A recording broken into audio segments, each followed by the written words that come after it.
Hey everybody, Jeremy Markovich here. 2 quick notes before we get going. First, this podcast has a new home. It's now part of the North Carolina Rabbit Hole, which you can find at ncrabbithole.com. There you can check out previous episodes of Away Message. You can find any new episodes that we're putting out. And if you like this podcast, I think, no guarantees, but I think you will like my weekly newsletter. It is about weird North Carolina stuff. Comes out every Thursday. It is free if you want it to be, and you can sign up at ncrabbithole.com. Second, this episode was produced during my time at Our State Magazine. Now, I happen to think that most of it still holds up, but some of the promo codes and websites that I mention may no longer work. Okay, here's the show. So where are we heading right now? Where are we going? Like, where is it in the county? Well, we're still going to be in Halifax County here. Believe it or not, the county kind of comes in and out. I'm riding shotgun down a lonely 2-lane road with a guy named Stephen Barcelo, and Stephen does most of the talking. This is Medoc Mountain State Park. We're right around the corner from it. This is a decent state park. The parks in North Carolina, for people who don't know, are free, which is unique, and that's something you get up north. They charge you for everything. Stephen used to be a New Yorker, and you can tell that from the accent and from all the stories he has about Billy Joel. He talks a lot. In fact, the only thing that makes him stop talking is a ringing phone. And why won't it shut off? I don't answer. They wouldn't even let me answer it. That's so weird. Yeah. And trust me, a phone issue is the least weird thing that happens to Stephen Barcelo. All right, I'm getting it this time. Okay. Cryptozoology Paranormal Museum. Stephen runs a museum about the things that are unexplained. The phone number on his website is actually his cell phone, and when he picks up, he usually asks folks, okay, first up, what sort of unexplained things are you into? Are you into the cryptozoology and the Bigfoot stuff, or are you just purely paranormal? All right, well, thanks a lot. Bye. So how often does your phone ring like that? With people just being like, I'm coming in? Constant. Usually, most people know we open about 1 o'clock, so it tends to get a little later. But matter of fact, I've gotten calls at literally midnight. Late. Goes, I hate to pest you, but we've had something happen, and they'll be telling me about a paranormal experience. And a lot of people are just looking for someone to talk to too. They want to come to the museum. He goes on for a while here, but basically what he's saying is, if there's something strange in your neighborhood, Stephen is who you're going to call, which explains where we're headed today. Now, I'm taking you to Medoc Mountain State Park. This is a hotbed for all kinds of activity. The park is about an hour and a half northeast of Raleigh. A few weeks ago, somebody was out here and saw something big and dark and fuzzy moving through the woods. It was weird. Didn't look good. So Stephen and I are going to check it out. Now, I'm going to take you down Bluff Loop Trail. We pull off the road, put on a frightening amount of bug spray, grab some basic equipment. I'm going to bring a pair of binoculars. Sorry. I think I got them in here. I glance at the vanity plate on Stephen's SUV. Bigfoot 7, huh? Is that the first? You couldn't get like Bigfoot 1 through 6? Yeah, it was all done. And set off on a search for Bigfoot. You see the size of these trees. They're huge. Yeah, just big old pines. With all the noise we're making, it's going to be unlikely we're going to sneak up on anything. Now, this bit of woods that we're in is not creepy at all, but I'm not completely at ease, especially when Stephen explains why he has a certain something strapped to his belt. So do you always carry a gun? When I go out, when it's things like this I do. You're obviously allowed to down here. I kind of feel like a doof wearing it. But yeah, it's a good thing to have out here. I don't know if you're going to do a heck of a lot to a Bigfoot with a gun. Because the thing attacks you, maybe just put yourself out of your misery as it chews you up, Sure. Now, you might think that's a bit of an overreaction, but then Stephen says it was here, in these very woods, that something strange happened to him and his daughter. And we ended up seeing this black silhouette moving in the trees, and I took some pictures of it. And Lily dropped the camera to go to manual focus, and I pick it up, it's gone. So I show it to my daughter. She's going, what are you taking pictures of? And we see nothing. Now, if that's all we ever got, it never would have saw the light of day. Yeah. We continued down the same trail we're on now, and we hear this, probably 60, 70 feet off from where we are here, sort of thing. Rustling of branches, but obvious. It's like something's trying to get our attention, and we hear this really deep, bassy kind of groan. You could feel it. So they very carefully keep walking, and they're kind of freaked out. And eventually I look at my daughter and go, what the hell was that, Although Stephen thinks, maybe it was just a bear. Basically, after hearing the sound, we on the way back up, we found a print, which was not too far from up in this area here. I can show you some of the photos. It's a really big print. Too big to be a bear or from a normal-sized human. Now, those really big prints are the sort of prints that Stephen is looking for today. So basically what you're looking is like Shaquille O'Neal's bare foot making a print out here is about the right size of it. Pretty much it. So basically we're on the search for giant footprints. But only a few minutes into the hike, Stephen says something that makes me stop in my tracks. Did you hear that too? No.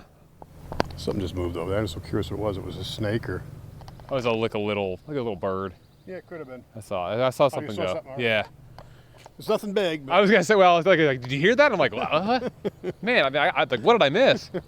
I mean, when you're with a guy who's looking for Bigfoot and he says, "Did you hear that too?" The first thing you think of is, oh, he just heard Bigfoot.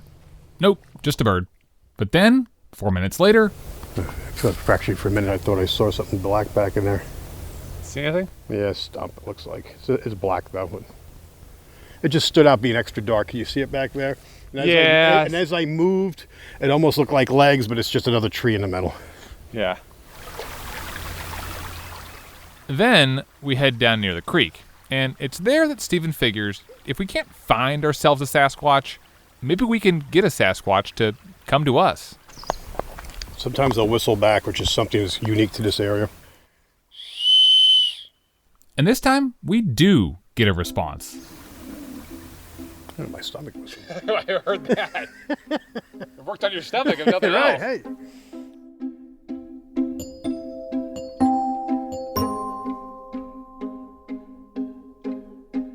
At this point, you may be thinking the same thing that I'm thinking here, which is, come on. I am 100% convinced that we are not going to see Bigfoot in these woods, despite the fact that several other people are convinced that they did see Bigfoot in these woods. But I came out here anyway. I figured I would try to keep an open mind. I would suspend my disbelief. I mean, who am I to say that Bigfoot isn't real if, I haven't gone out to find Bigfoot? It would have been nice if we found the print, but Yep. It is what it is. I came into this as someone who'd looked at a lot of evidence, and I still did not believe in Bigfoot. But here, in this quiet corner of North Carolina, believing in something is more than just about seeing proof. And so that is the story we have for you today. It's the story of a man who found out what happens when you take all of the things that people have been whispering about for years and put them all out there, in the open, in a small town, for everyone to see. This was not a plan to bring people to town. It was not a plan to open a museum. I had no idea there were Bigfoot sightings here. It's what it was.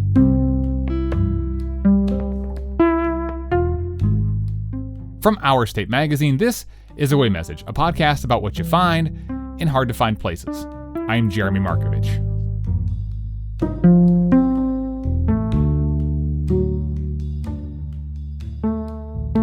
That's a picture of John Gotti Jr. That's out in front of his house at 16 Redmond Lane, Oyster Bay Cove. Stephen Barcelo grew up on Long Island and went to school for photography. And at his house, he has some of his favorite snapshots up on the walls. A picture of Madonna when I caught her on a beach after she fell off a horse at Stephen Klein's place. So that was an exclusive. Got an interview with her. Those pictures are from Stephen's days with the New York Daily News. For a while, he's covering everything on Long Island, from organized crime to parties in the Hamptons. He loves it, but it's hard work. But it was 7 days a week, and like I said, you had to be out there. You had to have your ear to the ground. It eventually becomes too much. So Stephen and his wife decide to do the thing that a lot of Northerners do, move south. I was escaping high taxes, a dying newspaper business, and that's how I ended up looking for a place to go. Somehow found this little town of Littleton, North Carolina.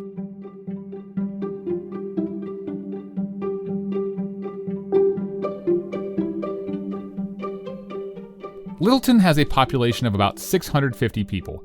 There's one stoplight, a Hardee's, a Piggly Wiggly, and a Dollar General. There's a historic block of downtown, a hardware store, and a handful of churches. The city is south of Lake Gaston, about 8 miles south of the Virginia state line, and it's almost exactly halfway between Interstate 85 and 95. It's quaint and quiet, but it is also not a town that a lot of people are passing through. So you may be wondering the same thing that I'm wondering. Why did you end up in this town, maybe in a place that you'd never really been before? Yeah, it's kind of weird. I mean, I looked at I did 4 separate trips where I just traveled and looked at different areas. I mean, I did my Zillow search. I had stacks of places, and I was looking for a house within a budget I could afford. I was hoping to pay cash for it. Now, one of the things, I didn't want to be anywhere near the water after dealing with Hurricane Sandy. So this little town of Littleton is 387 feet above sea level. So as silly as that sounds, that's a buying point. The location for him was perfect. It was between New York and New Jersey and Florida, where we have family in all those spots. We're 16 miles off I-95. And so, in 2013, Stephen and his wife buy an old colonial-style house on Mosby Avenue in Littleton. They knew it'd need some work. They didn't know about the ghosts. Once we bought the house, we weren't even living here the first year, and we were going back and forth. It was real obvious things were happening in the house. We started hearing voices, things were moving, contractors were walking off the job. People be working here when we weren't here, be down in the basement or up on the upper floors, and they'd hear noises or hear people walking around. Think we walked in the house, come down, and we're not here. Now, at first, Stephen and his wife are kind of freaked out, but then Stephen got an idea. It was not the intent for us to do this. It just kind of spun. We ended up buying a haunted house. Hence, life gives you lemons, you make lemonade, gives you a haunted house, you do ghost hunts. So I want to see this creepy doll. Is it in here? Yeah. All right. Stephen eventually does more than that. 2 years after he bought the house, he turned the entirety of the first floor into a museum and filled it with, haunted stuff. So what's up with this haunted doll, which is creepy enough looking already? Yeah, Miss Beasley's an old doll from a show called Family Affair. It was a pretty popular doll back in the day. It was a pretty bad show I can remember. Now, in the past, the doll apparently has moved all on its own, so Stephen put a camera on it, and he didn't catch the doll moving, but it did catch a shadowy figure walking down the hallway, so, that's a partial victory. There's also a creepy clown figurine, a shrunken head, and a coffin. You ever worried that it's maybe a bad idea to bring a bunch of creepy haunted things into the house where you live? We have a lot of friends that are sensitives. Like I said, I don't have that ability to come in here and kind of patrol it and kind of scold me on a regular basis. So that's the paranormal part of the Cryptozoology and Paranormal Museum. The crypto part, well, that just kind of showed up one day. A small North Carolina town, something big is spooking residents. Multiple people have claimed to see a large furry animal trudging through the woods. There had been a smattering of Bigfoot sightings in the area over the years, but in 2016, a woman reported seeing Bigfoot a block away from Stephen's museum. It was very large, and its hair was super long, and it was running so fast. So you start off basically as a place where you can come in and kind of do your own ghost hunting. And then Bigfoot came along, and what did that do for sort of the business of the museum? Well, surprisingly, Bigfoot is a huge draw compared to the paranormal. The paranormal is a good thing, don't get me wrong. And paranormal is a good indoor sport. Generally, you're not out in the rain doing paranormal stuff. Bigfooting's kind of outside. You're dealing with snakes, spiders, weather, The Bigfoot stuff, though, brings people in. And so, in the museum, the ghosts are the supporting cast. But Bigfoot? So here we have a large Bigfoot statue, which we got. Obviously, he wasn't inexpensive. It was a lot of money out of my pocket. He's the star. In here, plus you've got lots and lots of prints. We have some hair samples that are given to us. I'm very suspect on those. The museum is really creepy, and really small, and really out of the way. So, who would come here? Doctors, lawyers, deputy sheriffs. I mean, it's just, it's amazing who comes through. Then we get, like I said, we do get the Looney Tunes. We get some crazy people too. Every year, Stephen gets a few thousand visitors from around the state, the country, even from around the world. And then there's people just come in and just purely entertainment. They're looking for something to do. And, they want to hear the Bigfoot stories. They want to get a picture with the Bigfoot statue, get a T-shirt or, some stickers for the car or mug, coffee, whatever. Stephen also has merchandise, Bigfoot t-shirts, books on the occult, Sasquatch go bags, paranormal sensing equipment, all sorts of stuff. That is how Stephen makes money, since admission to the museum is free. This was not a planned out thing at all. And a lot of people think it was. They think it was like a money-making thing. Well, I'd like to know where the hell the money is. Of course, one of the side effects of running a museum dedicated to the unexplained is that you get all sorts of calls from all sorts of people who are looking for answers. Literally, people call us all the time, want to know about, can you help me out? My daughter bought a house. She's got this weird activity. The kids are scared. And same thing. We saw this thing go through the backyard last night. It was upright on 2 legs. It looked like it was 9 feet tall. It's like people want someone they can talk to without someone just kind of like, rocking their head and thinking they're nuts. I mean, we'll ask the right questions and, tell them what to do, put up a game camera, record things, whatever. We can help them out. And a lot of times people just need someone to talk to.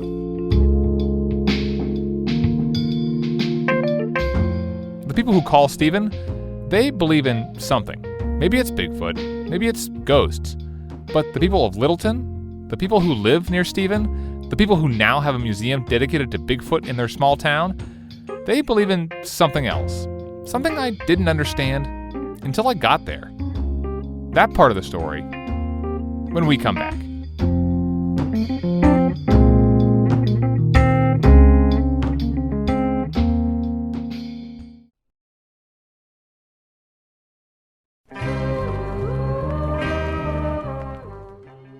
Okay, guys, so if we're going to talk about Bigfoot, let's start at the beginning. Indian legends tell about a big hairy man that roamed for many years throughout their land. The Bigfoot story really gets going in 1958, though. That is when a newspaper in Northern California gets this letter from someone who said that loggers in the woods had seen a few really large footprints. So they published the letter kind of as a joke, but then people start freaking out. And then the reporters start looking into the thing that the loggers had started calling Bigfoot. Over the next few decades, Bigfoot entered the popular culture and never really left. Some residents living near Disneyland say the abominable snowman has wandered off the amusement park's Matterhorn ride and is living in a sewer drain. For ages, he is hidden in the forest until the Hendersons bumped into him. Harry and the Hendersons. I cannot believe I'm about to say what I am about to say, but we do have big news this morning in the hunt for Bigfoot. Bigfoot. Pizza Hut. From Pizza Hut. 2 square feet of pizza. There are different varieties of Bigfoot. There's one that got the name Ben Knobby Knob that supposedly has popped up around the Shelby area west of Charlotte. This thing was 10 foot tall. He had beautiful hair. The most recent sighting in 2010. I come out here and rough talked him and run him off. Led to one of the greatest local news stories of all time. And I said, get away from here. Get. In North Carolina alone, there have been nearly 100 documented encounters. That is according to the Bigfoot Field Researchers Organization, which, yes, that is a real thing. There are plenty of people who believe in Bigfoot. Anthropologists flocked here. And plenty that do not. There never was such a thing as a Bigfoot. It's just bull from start to finish. And those people like to argue with each other, and so what you end up with is a creature that's never been captured but is always being talked about, especially in Littleton. What do you know about the Bigfoot Museum up the street? I really don't know too much. I know that Steve runs it. I talked to a bunch of folks in town, and several of them seem to be like Ray Holloman, who runs the tire store on Main Street. He knows about the museum, and that's about it. That's about all I know. Haven't been in there yet? My wife took the tour, and she loved it. She had a really good time. That's good. There she is, right there. Oh, I have to run after her now. Brenda, come here, please. This gentleman is writing a thing on the museum, the Cryptozoology Museum, and I told him you took the tour and enjoyed it. So what's your name? Brenda Holloman. And you took the tour? Yes, I took the tour. What did you think? It was interesting, but I don't have anything to add. Nothing, yeah. Ray threw me out of the bus. Oh, no. Why did you do it? Because my daughter wanted to do it, and I went with her for the fun of it, because just to see what they said. Yeah. So do you believe in Bigfoot? No. No. No, sorry. Do you believe in Bigfoot? You want me to tell you the truth? Yes. No. I have no reason to believe in Bigfoot, but I'm not in a position to say that he's not real. Yeah. So, you're waiting for the right evidence to come along. right. If he came in here, I'd be glad to service his tires and car and everything. So from the tire store, I went over to Town Hall. Littleton Town Hall, this is Holly. How can I help you? Good, how are you, Gabrielle? And there, I got a different perspective. Tell me your name again. So my name is Holly Barcelo. Barcelo, yes. So, come on, so you'll know how to spell it. And you are... I'm assistant town clerk for the town of Littleton. And you're also his daughter. And I'm also Stephen's daughter, and I guess his partner in crime at the museum. Yep. Yeah. What do you think of like the reaction to the museum? It's like when after it opened. There was a little bit of, I guess, blowback, but for the most part, the reception here has been wonderful. I was really expecting a lot more tension than we got when we opened up. Although this town is a fun, silly little town, and a lot of people have a really good, even if they don't believe, they have a really good sense of humor about it, and so they find it really interesting, especially that we get people from out of country that come into this tiny town. And it's just, the funniest thing is the biggest, not even a problem, but the most disbelief we had from the locals in town when we started this was, why would people pay to go on a ghost tour? Don't they have their own ghosts at home? So like people who live here, like, yeah, ghosts are kind of old news. They just find it weird that we actually make it into like a tourist attraction. Because it's just like, it'd be like, oh, like the ghosts are sort of as regular as like having squirrels in your backyard. I mean, we even have a neighbor, actually, or one of the ex-mayors told us that he doesn't believe in ghosts, but you know, my mother moves the coffee maker. And his mother's been passed away for over 10 years now. I mean, we still have people from this town come in here, say, do not tell anybody I was the one who told you this, and then tell us Bigfoot stories from their grandparents or their great-grandparents here. And so, like, we still have that coming through. So now people have gotten comfortable with the fact that we don't just air everyone's name out there. And so we get even more great stories from people. Wow. So, in summary, there are the things that people here say in public and the things that they say in private. So it's hard to say exactly how many people in Littleton actually believe in Bigfoot or ghosts. But there are signs of support. So tell me what's on the menu here. So this is the Littleton Food and Spirits brand new place. They've actually added to the menu the Littleton Burger. If you make it a Bigfoot by doubling the patty, so they actually have a Bigfoot burger here now. So looks like a lot. Yep. Do you win a prize if you finish the whole thing, like one of those kind of deals? No, but we're going to try to work something like that. We've talked to him about that. And the other bigger sign? Well, Stephen isn't just some guy who lives in town. He helps run the town, thanks in part to the museum. And that's how I got suckered into running for commissioner. And actually, you can see my signs. I even used Bigfoot for that, so. Bigfoot says, vote for Steve Barcelo.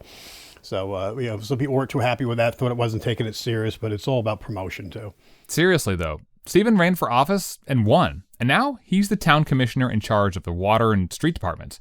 So in addition to running his museum, he's also out there trimming crepe myrtles and getting potholes fixed. The museum, the ghost tours, the Bigfoot sightings, they bring people to town. And they brought Stephen closer to the place that he now calls home. Like, there's some people that obviously believe. There's some people that maybe look at this as a lark, like, oh, isn't this kind of funny? You just play along, or you kind of roll your eyes a little bit. I mean, to you as the person who runs the museum, I mean, does it matter whether the person that comes in believes or not to you? No, not really. We're just happy to get people in. I like to see people come to this town. We're putting Littleton on the map.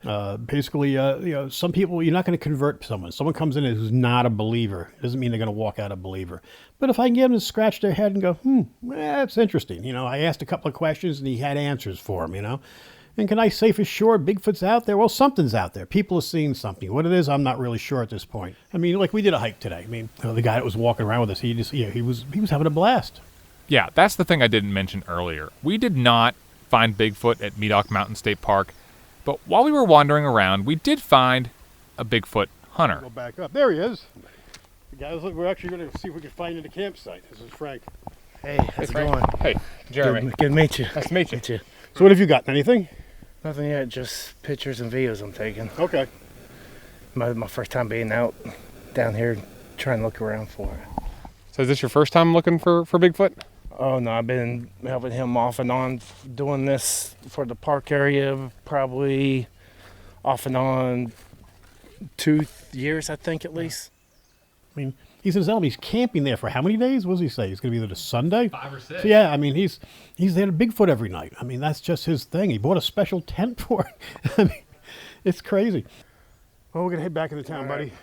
Good to see you. Thank you. Nice to meet you. Nice to meet you, Frank. All right. Y'all have a safe trip. Yeah, good You luck. want water? I could actually use water now, yeah.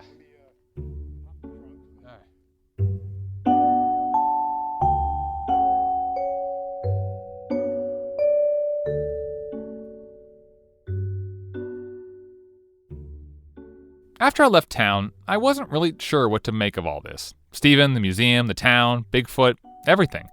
In fact, it wasn't until just recently that something just kind of clicked into place. It was something I saw written on a whiteboard when I was talking to Stephen's daughter, back in Littleton Town Hall. It says "believe" on the on your whiteboard over there. Yep. So that's become the new unofficial town slogan. Uh-huh. And I mean, it works just in, it was for the development of the town, but it works perfectly in coordination with the museum. Yeah.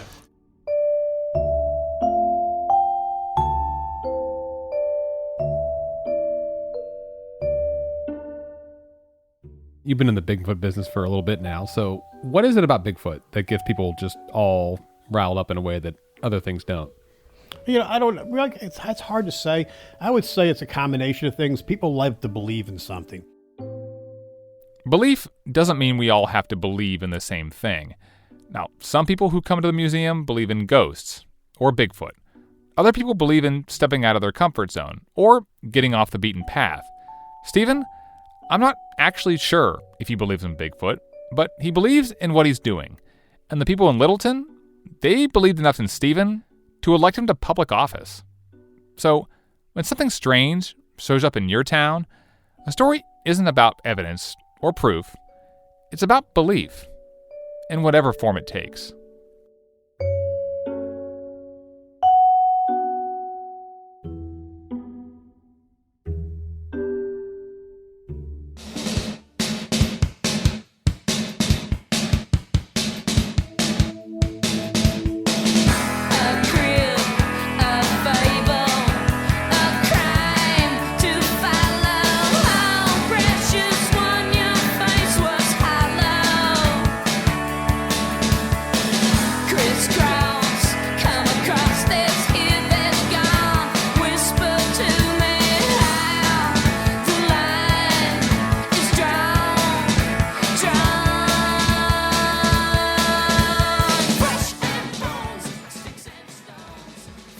Away Message is a production of Our State Magazine, an employee-owned company that's been celebrating North Carolina for more than 85 years.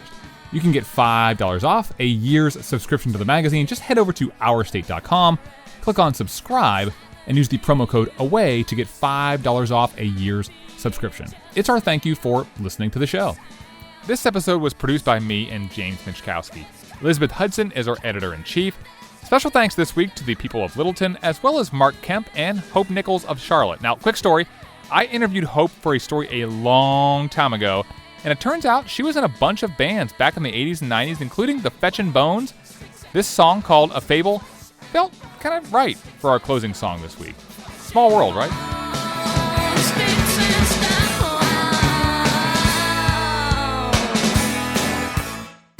And one last thing. If you were thinking of running into the woods dressed as Bigfoot, don't. I don't believe there's very many people out there dressing in ghillie suits wandering around or trying to dress up like a Bigfoot. It would not be everybody down here carries a gun. We'll be back with another new episode of Away Message really soon. I'm Jeremy Markovich. Thanks for listening.